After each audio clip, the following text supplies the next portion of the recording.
Assalamualaikum warahmatullahi wabarakatuh. Saya Siti Nurhayati dengan nomor NPM 2175569.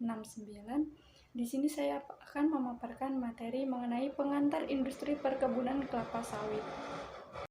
Jika di pertemuan sebelumnya kita telah mempelajari mengenai akuntansi pertanian dan peraturan yang mendasarinya, yaitu dalam PSAK 69 Agrikultur, dalam pertemuan ini kita akan mempelajari mengenai industri kelapa sawit, yaitu bagaimana kita mencatat mulai dari persiapan lahan dan pembibitannya.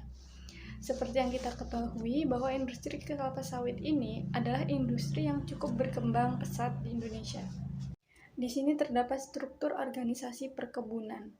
Dapat dilihat dalam layar, yaitu terdapat dewan komisaris, direktur, di bawah direktur terdapat direktur bagian-bagiannya, di bawahnya lagi terdapat kepala-kepala bagian, dan sebagainya. Di sini terdapat siklus bisnis tanaman kelapa sawit. Dalam perkebunan inti terdapat yang pertama yaitu survei studi kelayakan. Setelah kita survei studi kelayakan, kemudian masuk ke proses selanjutnya yaitu proses hak guna usaha, yaitu tanah. Kemudian perencanaan dan blocking, kemudian pembukaan atau persiapan lahan, selanjutnya pembenihan sawit, pembibitan, penanaman, pemupukan dan pemeliharaan, kemudian panen, dan yang terakhir yaitu transportasi jual atau proses penjualan. Setelah proses penjualan, proses selanjutnya yaitu proses pengolahan menjadi barang-barang yang dapat kita nikmati. Ini dia produk-produk hasil dari pengolahan kelapa sawit. Kelapa sawit tidak hanya diolah menjadi produk minyak goreng, tetapi dapat juga diolah menjadi produk-produk kecantikan, kosmetik, atau sabun, dan sebagainya. Selanjutnya yaitu akuntansi perolehan lahan. Dalam perolehan lahan ini terdapat pengakuan perolehan. Yang pertama, perolehan lahan diakui sebagai aset tetap yang tidak disusutkan karena berupa tanah. Yang kedua, perolehan HGU untuk pertama kalinya diakui sebagai aset tetap yang tidak disusutkan. Terdapat dalam ISAK 25.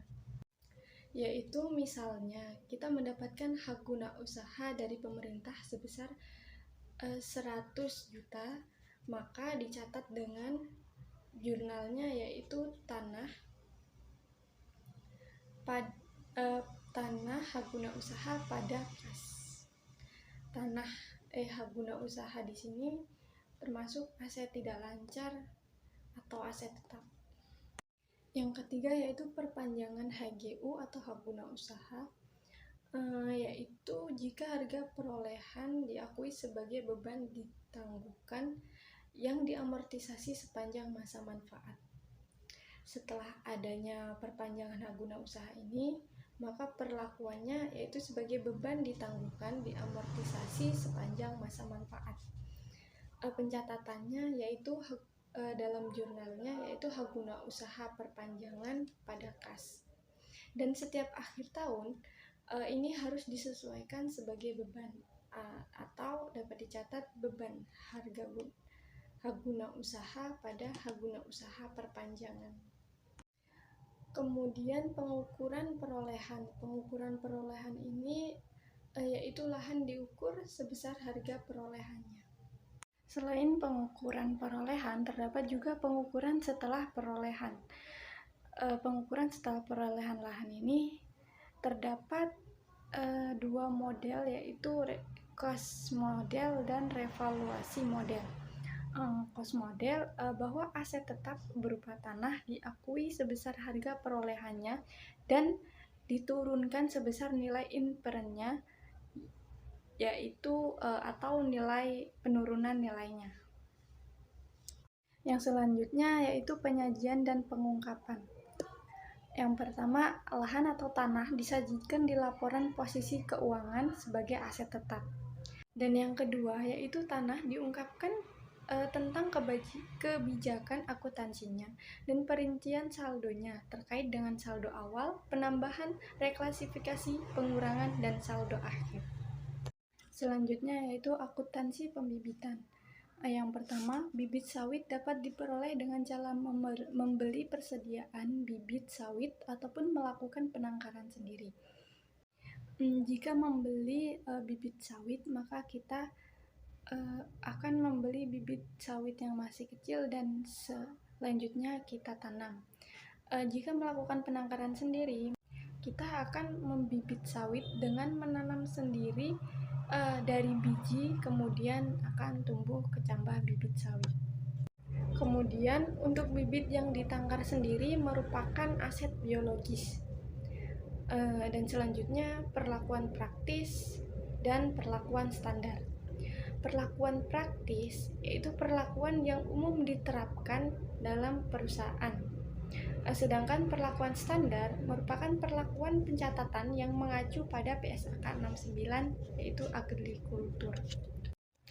Untuk perlakuan praktis, maka semua bentuk biaya yang dikeluarkan oleh perusahaan selama memperoleh bibit sawit sampai dengan bibit sawit tersebut siap dipanen, maka pada saat membeli bijinya, jurnalnya adalah persediaan bibit kelapa sawit pada kas, dan pada saat membayar upah menanam atau memelihara kelapa sawit, jurnalnya juga adalah persediaan bibit kelapa sawit pada kas bank.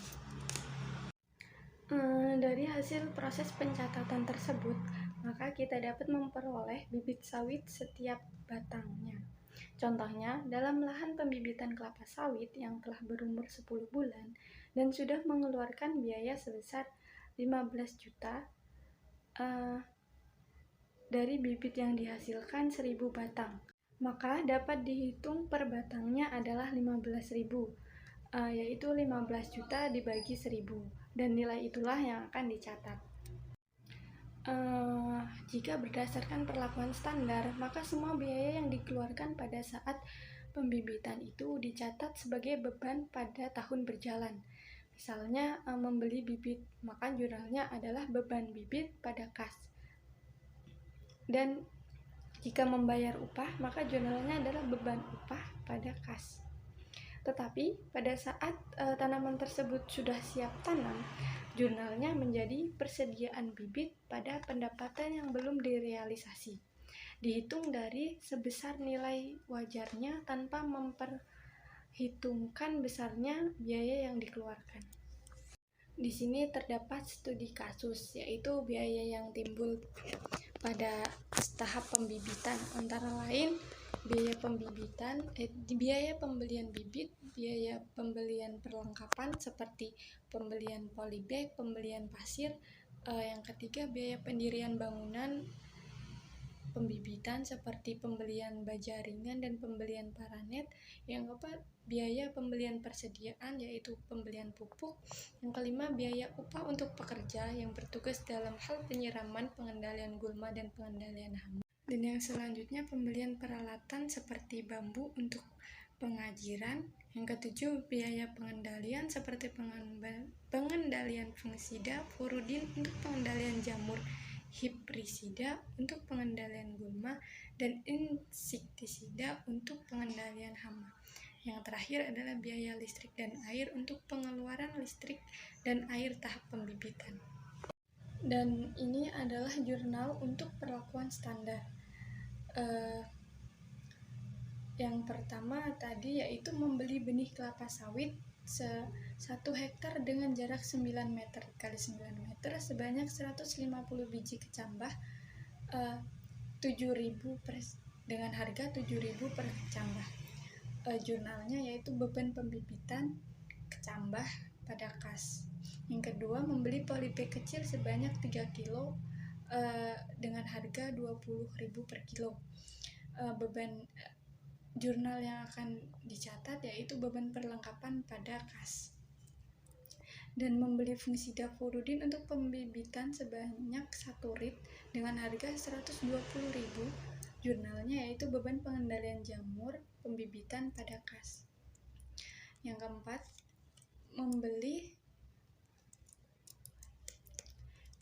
membeli besi dan paranet untuk pendirian bangunan pembibitan sebesar 500.000. Jurnalnya yaitu beban bangunan Yang kelima, membeli pupuk kandang sebanyak 2 sak dengan harga 100.000 per sak. Jurnal yang akan dicatat yaitu beban pupuk pada kas. Yang keenam, pembayaran biaya tenaga kerja, pembersihan gulma, dan penyiraman sebesar 90.000 per hari dengan jurnal beban. Selanjutnya, kemudian jika saat pembibitan telah siap ditanam, misalkan bibit yang sudah siap ditanam 150 batang dengan harga 25.000, maka jurnalnya yaitu persediaan bibit pada pendapatan yang belum direalisasi sebesar 3.750.000. Jika tadi kita membahas perlakuan standar, sekarang perlakuan praktis. Dari perolehan bibit sampai dengan tanaman tersebut siap dipanen, maka jurnalnya akan sama. Contohnya, jurnal saat membeli kelapa sawit atau jurnal pada saat menanam atau memelihara kelapa sawit, maka jurnalnya yaitu satu, adalah persediaan bibit kelapa sawit pada kas. Dari kedua jenis perlakuan tersebut, keuntungan pencatatan dengan perlakuan standar yaitu kita bisa melihat keuntungan dan kerugian dari beban pembibitan. Sekian video dari saya, kurang dan lebihnya saya mohon maaf. Saya akhiri. Wassalamualaikum warahmatullahi wabarakatuh.